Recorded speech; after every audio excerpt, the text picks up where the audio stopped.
Assalamualaikum warahmatullahi wabarakatuh. Perkenalkan, saya calon guru penggerak angkatan 10 dari Kabupaten Jepara, Jawa Tengah. Saya Dika Freda Nurinisa dari SMP Bakti Praja Nalongsari, Jepara. Kali ini saya akan melaksanakan tugas aksi nyata 2.3 tentang coaching supervisi akademik. Selamat menyaksikan. Assalamualaikum warahmatullahi wabarakatuh. Perkenalkan, saya Dika Freda Nurinisa dari SMP Bakti Praja Nalongsari, Jepara, calon guru penggerak angkatan 10 dari Jawa Tengah. Assalamualaikum warahmatullahi wabarakatuh, Bu. Waalaikumsalam. Ibu Dika. Ya, selamat pagi, Bu Eni. Selamat pagi. Ya, perkenalkan, Bu Eni, guru bahasa Indonesia dari SMP Bakti Praja Nalongsari, Jepara. Bagaimana kabarnya Bu Eni hari ini? Alhamdulillah baik, Bu. Terima kasih, Bu. Kali ini saya ingin bicarakan rencana supervisi kita ya, Bu ya, untuk pembelajaran bahasa Indonesia kelas 7 yang nantinya akan kita laksanakan pada hari Senin tanggal 5 Agustus 2024 jam kedua ya, Bu ya, setelah upacara. Apa tujuan dari pembelajaran yang Ibu ampu besok? Tujuannya yaitu peserta didik berlatih menyampaikan informasi secara sistematis, terstruktur, dan kreatif melalui kegiatan menulis teks berita yang sederhana dengan baik. Iya, terima kasih. Sangat bagus sekali ya, Bu ya, menarik ya materinya ya, Bu ya. Kira-kira metode pembelajaran yang akan Ibu Eni gunakan, metode pembelajaran seperti apa? Akan saya gunakan besok itu PJBL. PJBL ya, Bu ya. Berarti project based learning ya, Bu. Baik, Bu. Nanti saya ingin memfokuskan pengamatan pada kegiatan yang diskusi kelompoknya ya, Bu ya, menggunakan metode diferensiasi produknya melalui PJBL yang diskusi. Itu ya, Bu ya. Nanti dapat menggunakan format pengamatan yang saya berikan ya, Bu ya. Terima kasih, Bu. Selamat supervisi akademik ya, Bu ya. Wassalamualaikum. Waalaikumsalam.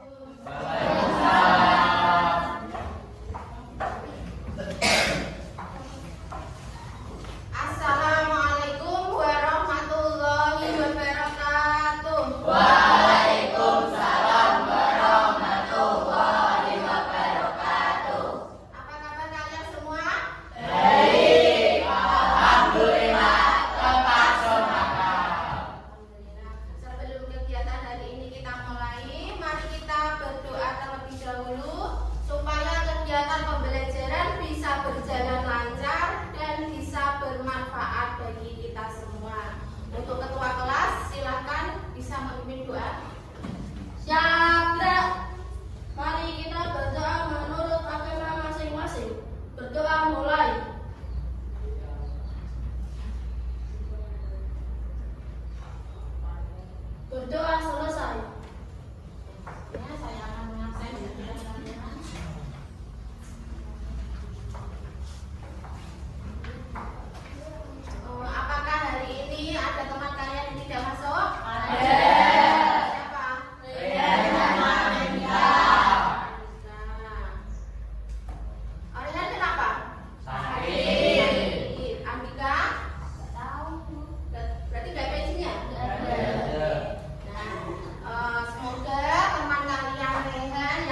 Siapa yang tahu?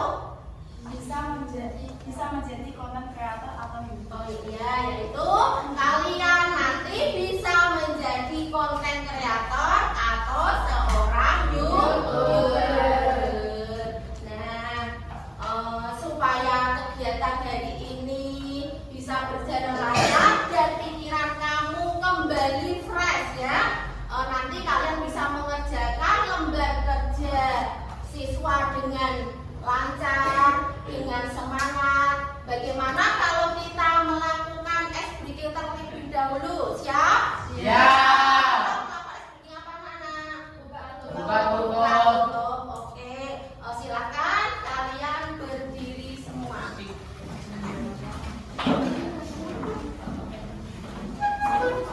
Untuk jarak bisa memimpin teman-temannya.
Yang pertama, kita akan membahas terkait pengertian teks fabel. Nah, hampir sama dengan teks cerita fantasi, teks fabel ini juga termasuk cerita fiksi, yang mana kisah yang diceritakan merupakan rekaan yang tidak benar-benar terjadi. Namun, yang membedakan antara teks cerita fantasi dengan teks fabel ini adalah tokohnya, yang mana tokoh dalam teks fabel diterangkan oleh binatang atau hewan. Nah, hewan atau binatang yang ada dalam cerita fabel ini berbeda loh, karena memiliki perasaan, emosi, serta dapat berbicara dan berpikir layaknya manusia. Baik, selanjutnya kita akan membahas terkait ciri-ciri teks fabel. Seperti yang kalian lihat, ciri-ciri teks fabel dapat dilihat dari dua sisi, yakni dari ciri umumnya serta dari ciri bahasanya. Nah, untuk itu mari kita bahas satu persatu dari ciri-ciri teks fabel tersebut. Baik, pembahasan kita mulai dari ciri umumnya terlebih dahulu. Nah, seperti yang kalian lihat, ciri umum teks fabel yang pertama yakni bersifat fiksi. Artinya, kisah dan peristiwa yang disajikan hanya berdasarkan hewan atau fantasi belaka. Nah, untuk ciri umum selanjutnya adalah tokoh utama dalam teks fabel adalah binatang. Berbeda dengan teks cerita fantasi yang tokohnya diperankan manusia, dalam teks fabel ini tokoh yang berperan dalam cerita semuanya adalah binatang. Selain itu, binatang yang berperan dalam cerita pun dapat bertingkah, berpikir, maupun berbicara layaknya manusia. Nah, sedangkan untuk ciri umum yang terakhir yakni dalam sebuah teks fabel pasti mengandung amanat atau pesan moral yang secara langsung maupun tidak langsung disampaikan penulis kepada pembaca. Baik, apabila sebelumnya kita sudah membahas ciri umum teks fabel, sekarang kita coba membahas ciri bahasa yang ada dalam sebuah teks fabel. Nah, seperti yang kalian lihat dari segi bahasanya, ciri teks fabel yang pertama ada kalimat naratif, kemudian ada kalimat langsung, dan yang terakhir ada bahasa percakapan. Nah, agar lebih jelas, coba kita bahas satu persatu. Ciri bahasa pada teks fabel yang pertama ada kalimat naratif. Kalimat naratif sendiri merupakan kalimat yang menerangkan suatu kisah atau peristiwa. Nah, di sini juga sudah ada salah satu contoh kalimat naratif yang berbunyi, kata mendatangi ikan yang sedang kehujanan. Nah, kalimat tersebut merupakan salah satu contoh kalimat yang menerangkan sebuah peristiwa. Nah, ciri bahasa selanjutnya adalah kalimat langsung. Kalimat langsung sendiri merupakan kalimat yang diucapkan secara langsung kepada orang yang dituju. Biasanya kalimat langsung ini ditandai dengan penggunaan tanda petik dua, seperti contoh berikut. Dan yang terakhir untuk ciri bahasa teks fabel adalah penggunaan bahasa percakapan. Maksudnya bahasa yang digunakan adalah kata sehari-hari yang digunakan dalam kondisi tidak formal. Adapun contoh bahasa percakapan bisa kalian lihat pada contoh kalimat berikut. Baik, selanjutnya kita akan membahas unsur pembangunan teks fabel. Nah, unsur pembangunan yang pertama adalah tema. Tema merupakan ide pokok atau gagasan yang mendasari sebuah cerita. Nah, untuk dapat menentukan sebuah tema, mudah saja kalian coba menemukan jawaban atas pertanyaan, apa sih yang dibicarakan dalam cerita tersebut? Atau bisa juga dengan mengajukan pertanyaan, bercerita tentang apa sih teks tersebut? Nah, mudah bukan? Baik, untuk unsur pembangun berikutnya adalah tokoh. Tokoh di sini merupakan pelaku yang berperan dalam sebuah cerita. Nah, karena ini adalah teks fabel, maka tokoh di sini diperankan oleh binatang. Nah, selain itu, berdasarkan perannya dalam sebuah cerita, tokoh dibedakan ke dalam dua jenis loh. Yang pertama ada tokoh utama, yang mana tokoh utama ini memiliki peran penting dalam cerita, yang ditandai dengan lebih seringnya muncul dalam sebuah cerita. Sedangkan yang kedua ada tokoh pembantu.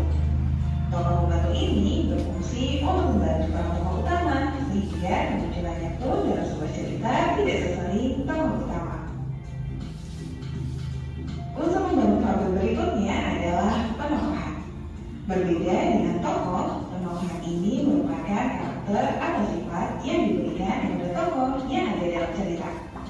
Nah, berdasarkan karakternya tersebut, tokoh pun bisa dibedakan menjadi dua jenis, yakni tokoh protagonis, yang mana tokoh ini memiliki watak yang baik, dan ada pula tokoh antagonis, di mana tokoh memiliki watak yang buruk. Baik, untuk berikutnya adalah alur. Alur merupakan rangkaian peristiwa yang disusun untuk menggerakkan jalannya cerita. Alur sendiri ada bermacam-macam ya. Yang pertama ada alur maju, di mana penulis menyajikan rangkaian peristiwa secara kronologis atau sesuai urutan waktu, mulai dari awal kisah sampai akhir cerita. Kemudian untuk alur yang kedua adalah alur mundur. Kebalikan dari alur maju, alur mundur ini menyajikan rangkaian peristiwa yang diawali dengan bagian akhir cerita, kemudian dibalikkan kembali ke awal cerita. Sedangkan yang terakhir adalah alur campuran, di mana rangkaian peristiwanya merupakan perpaduan antara alur maju dan alur mundur, di mana penulis bisa mengawali cerita dari bagian tengah, kemudian kembali ke awal cerita, lalu dilanjutkan sampai akhir cerita. Berikutnya adalah latar. Latar sendiri dibedakan menjadi 3 macam. Yang pertama ada latar tempat, yakni keterangan mengenai tempat terjadinya cerita. Misalnya di hutan, di kebun, di sungai, atau latar tempat lainnya menyesuaikan isi cerita. Yang berikutnya adalah latar waktu. Latar waktu sendiri merupakan keterangan mengenai waktu terjadinya cerita. Misal pagi hari, siang hari, malam hari, dan lain sebagainya. Sedangkan untuk latar yang terakhir adalah latar suasana, yakni keterangan mengenai suasana yang ada dalam cerita. Bisa saja latar suasana yang digambarkan adalah suasana haru, riang, tegang, takut, dan lain sebagainya. Nah, selanjutnya adalah amanah. Amanah merupakan pesan yang disampaikan penulis melalui cerita. Dalam fabel, amanah sendiri dapat disampaikan secara tersurat. Artinya, pesan disampaikan secara langsung atau secara tertulis dalam sebuah teks. Dan ada juga yang disampaikan secara tersirat.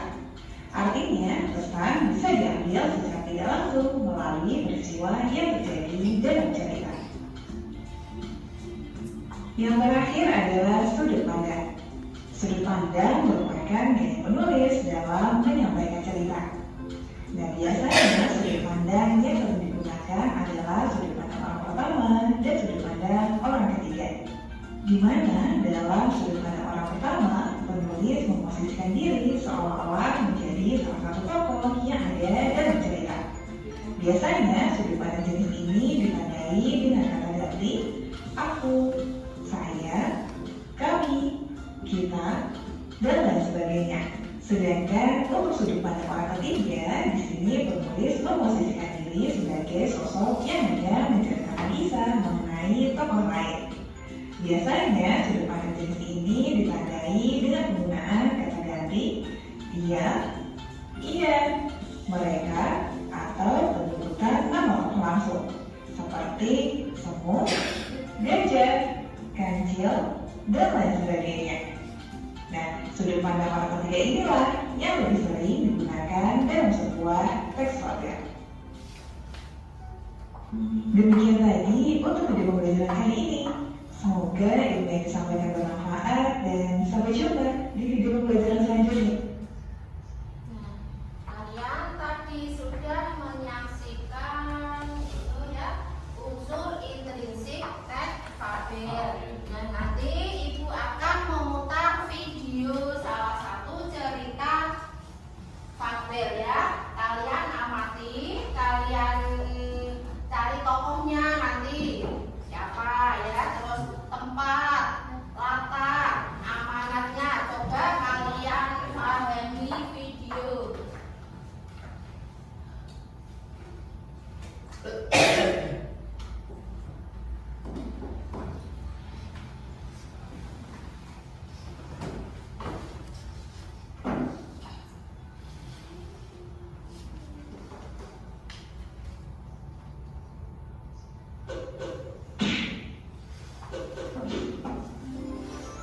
Si kancil dan buaya.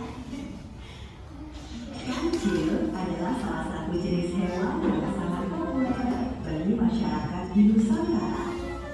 Kancil atau yang juga disebut dengan nama pelanduk ini, meskipun kecil, tapi oleh masyarakat di Nusantara dikenal sangat cerdik dibandingkan hewan-hewan lainnya. Salah satu cerita yang sangat populer di Nusantara adalah kancil mencuri timun. Namun, kancil bukan jenis hewan yang suka memakan timun. Makanan utama hewan yang memiliki nama ilmiah Rabulus javanicus ini adalah kangkung, kacang panjang, wortel, bengkuang, ubi, dan daun selada. Salah satu cerita kancil yang sangat populer di Nusantara adalah kisah kancil dan buaya. Bagaimana kisahnya? Mari kita simak bersama dalam dongeng berikut ini. Pada suatu hari di tanah lebat, seekor kancil lari ketakutan karena dikejar oleh seekor harimau.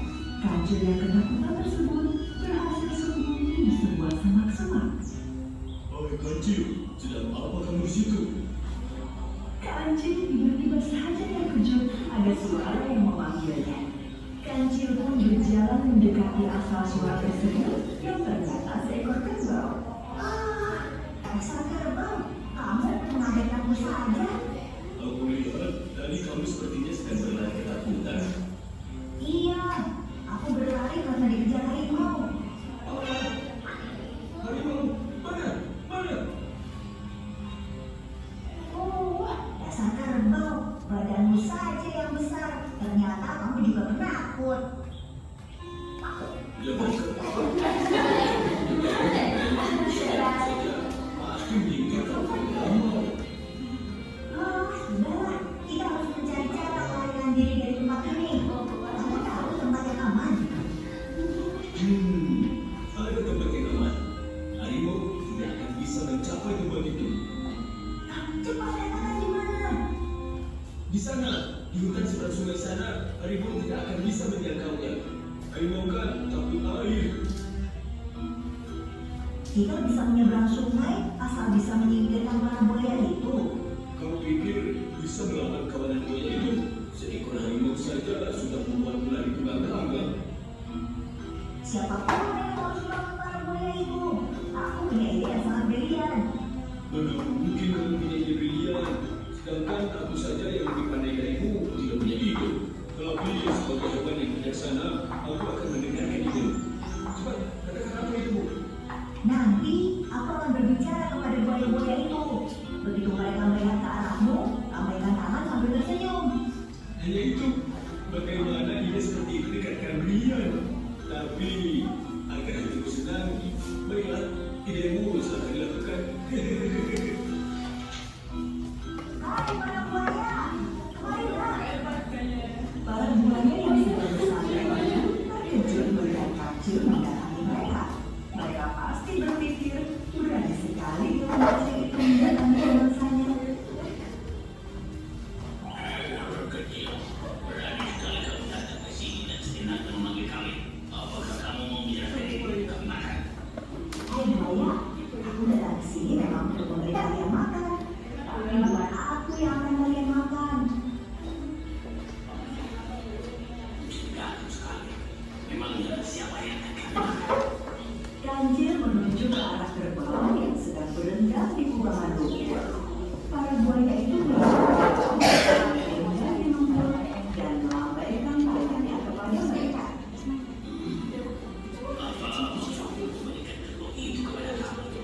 Bukan hanya seekor kerbau, tapi banyak kerbau. Banyak apa? Hai kecil, aku tidak sempat buat ini. Kamu pasti maksudnya tentu. Pakai apa maksudnya? Kamu marah juga. Kalian rupanya belum tahu informasi terakhir ya? Informasi apa? Maka saja, selama ini kerja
ini.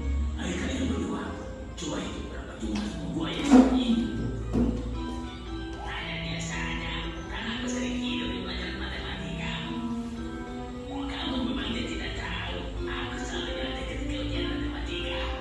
Harusnya kan kau yang tahu, bukannya kamu mengaku paling pintar di sini ini. Aku memang pintar, tapi bukan soal matematika. Nah sudah, tidak usah berdebat. Aku tahu solusinya. Kumpulkan semua buaya yang ada di sungai ini dan baris berjajar dari tepi sini ke tepian sana. Siap Tuan Kancil. Semua kalian berbaris.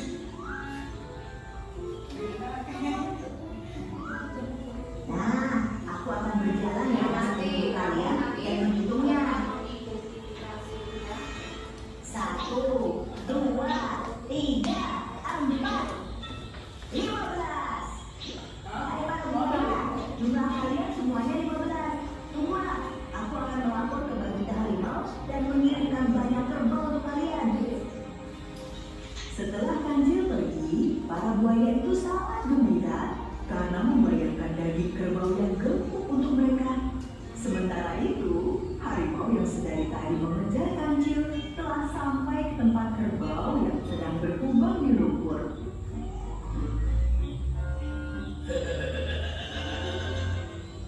Kerbau yang sangat ketakutan hanya menuju ke seberang sungai. Harimau menyentuh buaya. Harimau juga melihat Kancil yang berlari masuk ke dalam hutan di seberang sungai. Melihat hewan buruannya lolos, harimau sangat marah. Harimau pun kemudian melihat ke arah kerbau. Karena si Kancil telah lolos dan aku sangat lapar, maka kamu yang akan menjadi makan siapku. Harimau itu pun melompat dan menerkam kerbau.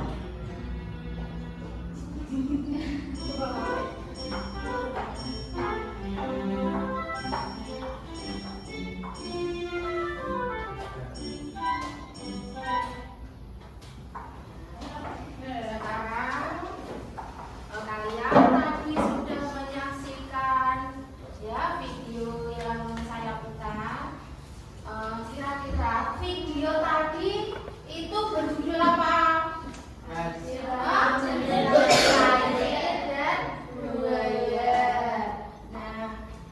Kancil dan buaya tadi itu temanya itu apa Kak tadi? Tema yang bisa kalian ambil dari cerita itu apa? Hah? Kancil dikejar harimau. Kancil dikejar harimau. Yang lain siapa yang bisa?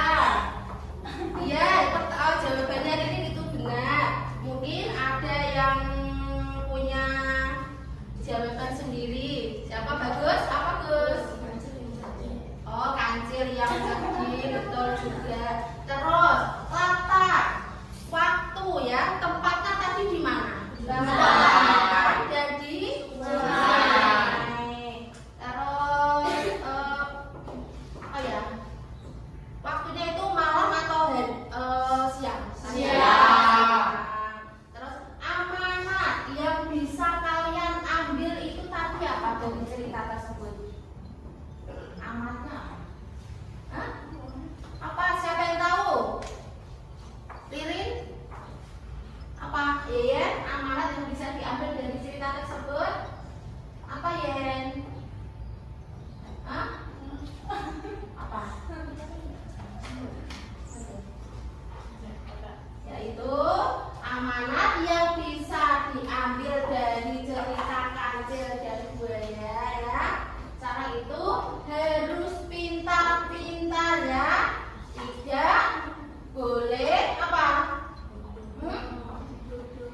Dia itu juga bisa itu amanat dari cerita Kancil dan buaya.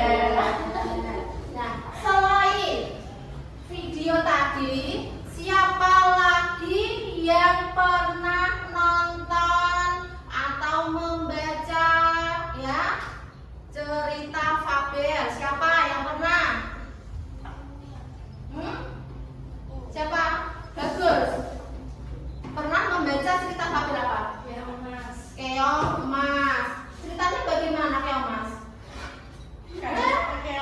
Mas ya. Terus siapa lagi yang pernah menonton cerita fabel?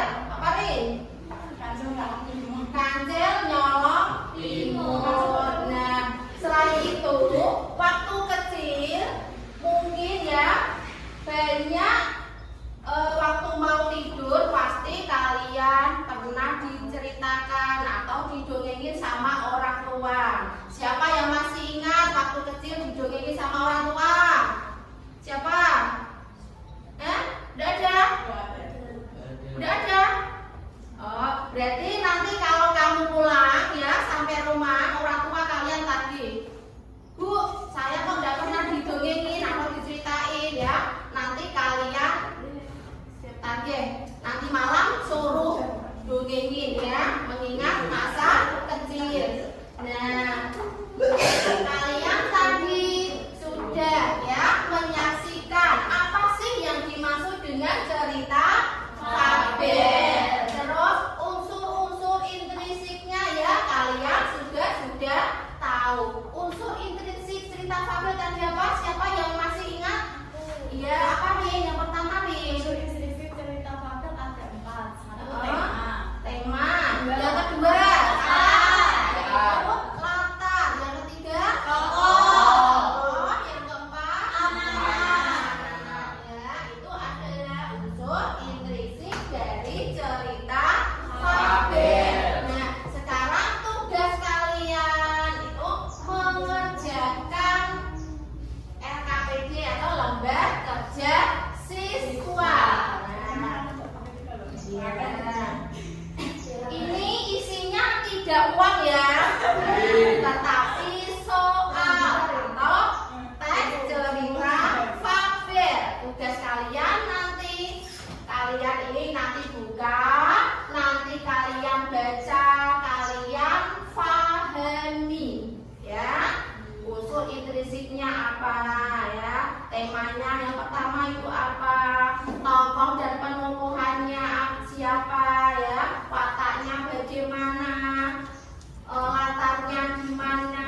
Amanatnya bagaimana ya? Nanti tugas kalian yaitu mengidentifikasi atau merinci dari cerita fabel yang Ibu bagi. Nah, tadi juga sudah saya sampaikan tugas kalian nanti dengan cara diskusi atau kerja sama. Tidak ada yang kami sendiri, kita harus mengerjakan bersama-sama ya. Nanti apa ya, keaktifan kalian saya nilai ya. Oke. Nah, saya bagi kelompoknya ya, yaitu yang pertama dari Yeyen. Nah, Yeyen bisa mengambil perwakilan untuk kelompok pertama.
Ya nanti kelompok yang lain dulu.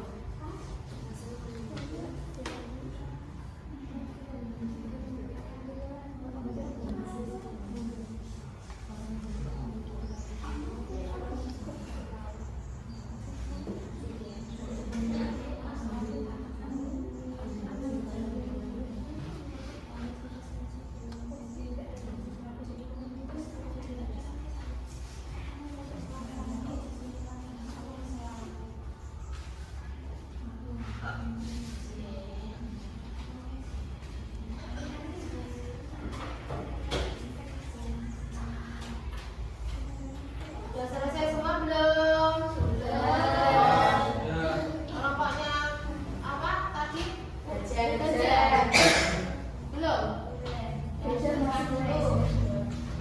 Masih 10 menit. Yang belum kelompoknya gajah, silakan dilanjutkan. Kelompoknya kancil? Belum? Ya, sudah. Tunggu kelompoknya gajah dulu ya.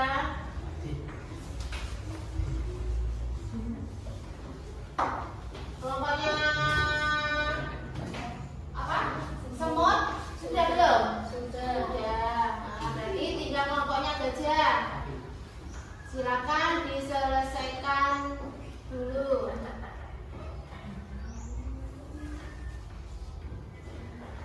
Mungkin ada kesulitan kelompoknya gajah. Ada? Yang mana?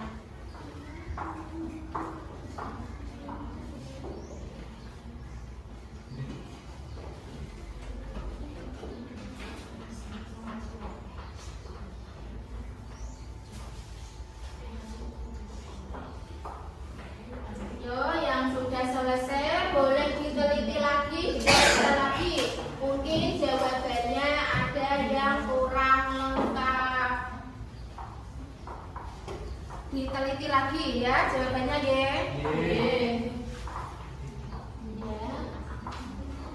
Hah?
nilai plus ya.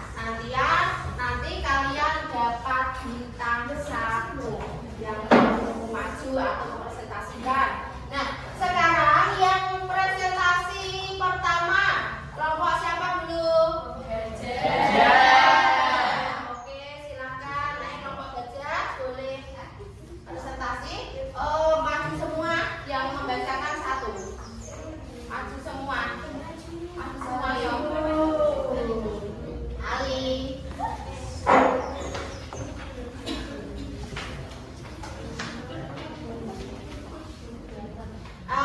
Tidak boleh ramai ya. Silakan kalian dengarkan. Assalamualaikum warahmatullahi wabarakatuh. Waalaikumsalam warahmatullahi wabarakatuh.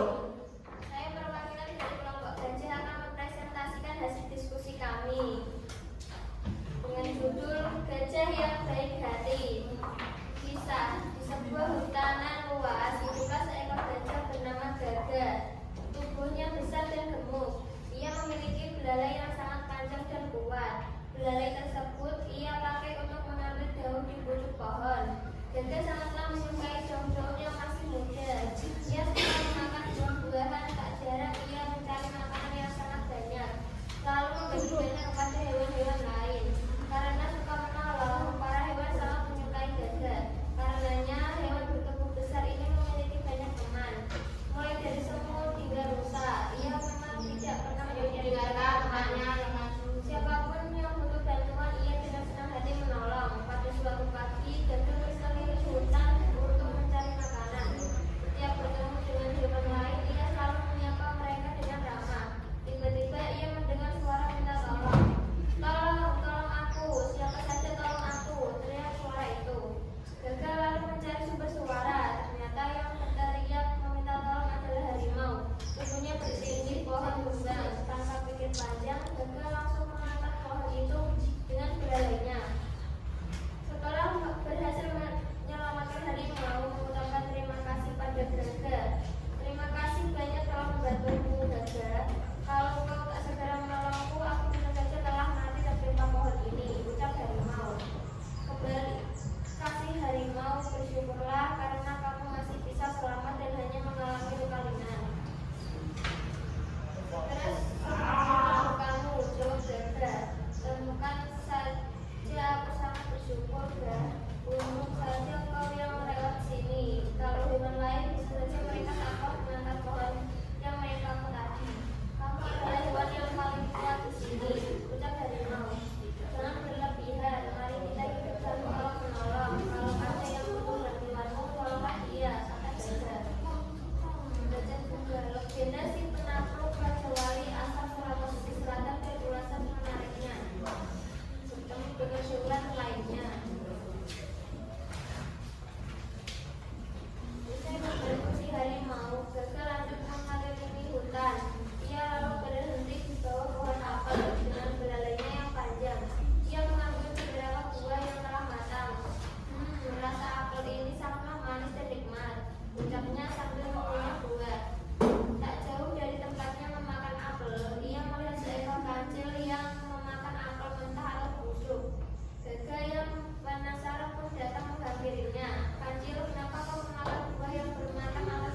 akan mengulang kesalahanmu lagi, tanya si gajah.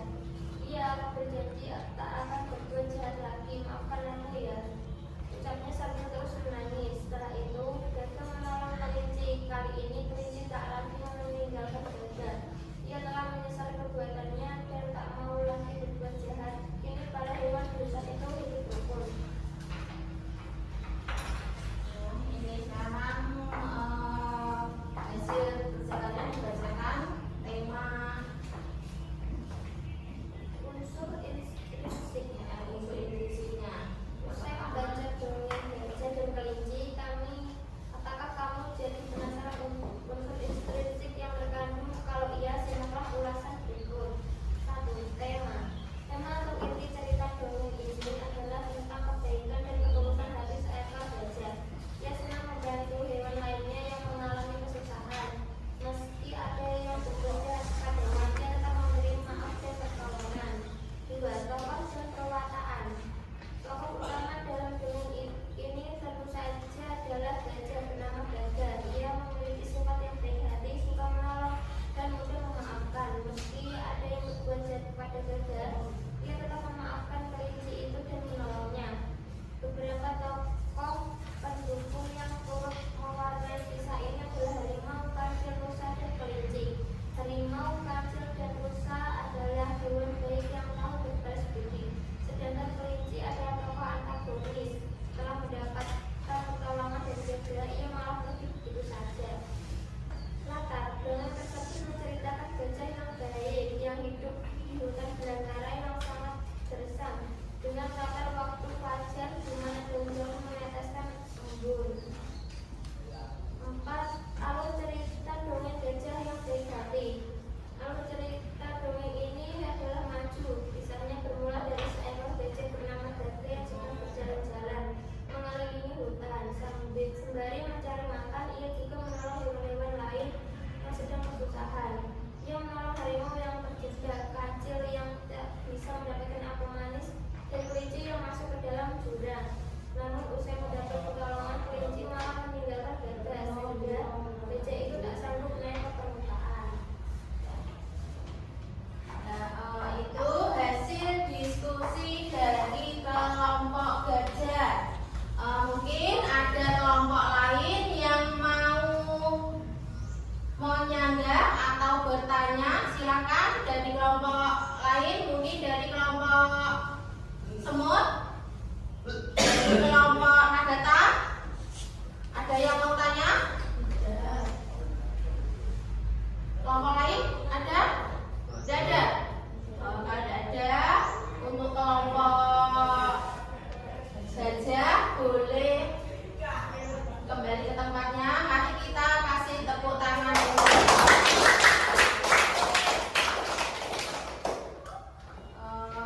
Untuk yang presentasi kedua itu kelompoknya Belalang, silakan.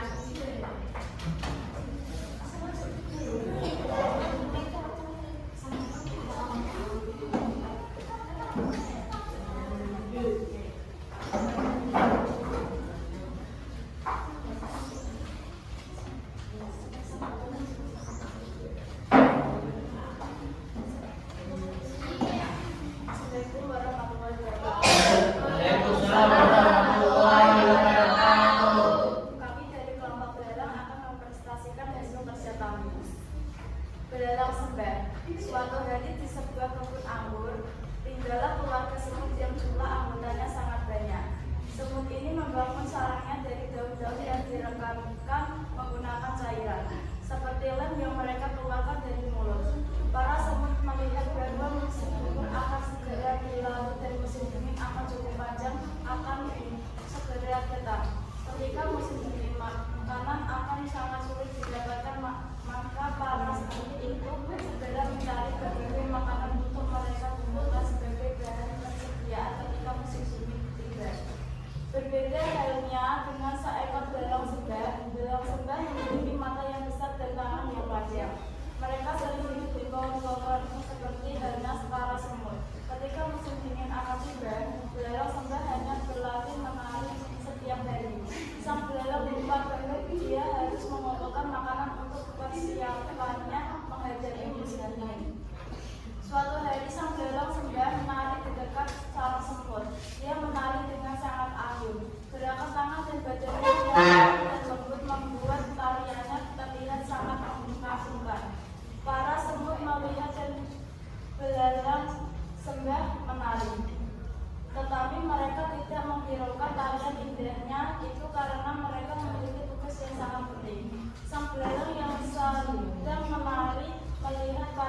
berjalan dengan membawa makanan untuk dibawa ke sarangnya. Sang belalang sembah heran dengan apa yang dilakukan semut, lalu dia bertanya kepada salah satu semut antara tentara yang sedang berjaga di dekat para semut bekerja. Kenapa kalian membawa makanan yang sangat banyak itu masuk ke sarang lain? Sang semut menjawab, kami melakukannya agar kami tidak kelaparan saat musim dingin tiba. Lalu sang belalang kaget musim dingin.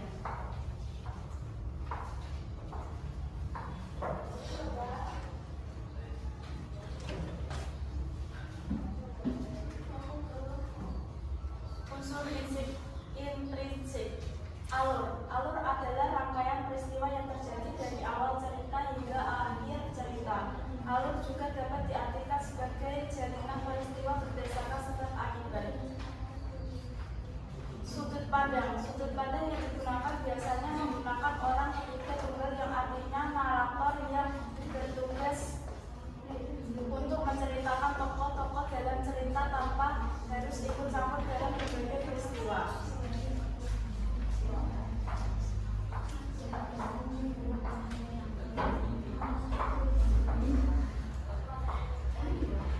Sekian dari jawaban dari kelompok belalang, silakan yang mau menanggapi.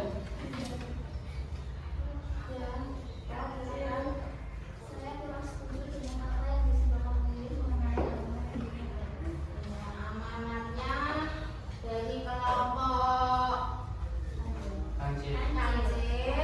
itu kurang setuju. Amanat benar juga kalian saling jawab nih.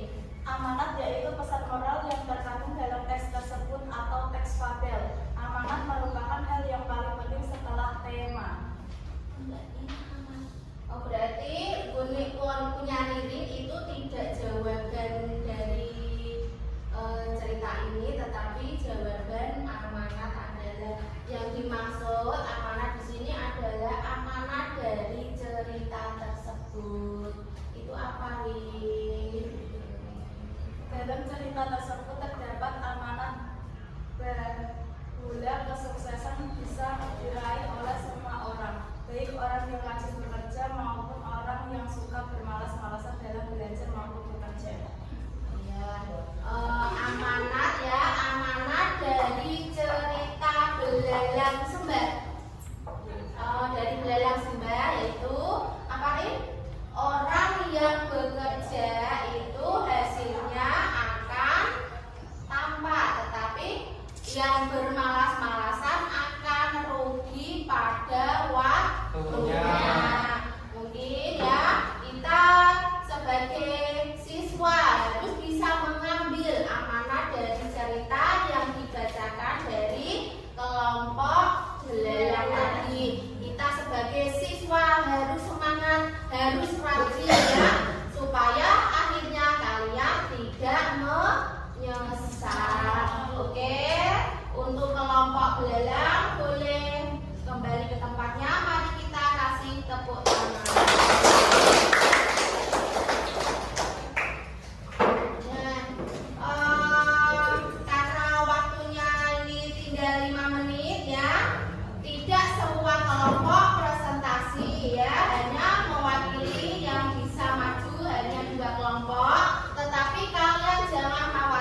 hadir. Untuk minggu yang akan datang, kalian harus mampu menceritakan kembali cerita fabel yang kalian baca atau kalian dengar. Nah, kira-kira pembelajaran tadi ada yang merasa kesulitan tidak? Tidak. Kalian mampu mengidentifikasi tadi? Mampu. Oke, berarti pembelajaran kita hari ini alhamdulillah berhasil ya. Nah, untuk tugas yang saya berikan, tadi kan tugas kelompok ya, sudah ada presentasi, ada yang nanti dikumpulkan, tetapi selain itu ada tugas individu. Tugas individunya kalian tadi menyalin apa yang sudah kalian diskusikan, kalian nanti disalin individu, nanti dikirim lewat WA-nya Bu Eni. Nanti saya akan nilai satu-satu ya. Nah, sebelum pembelajaran kita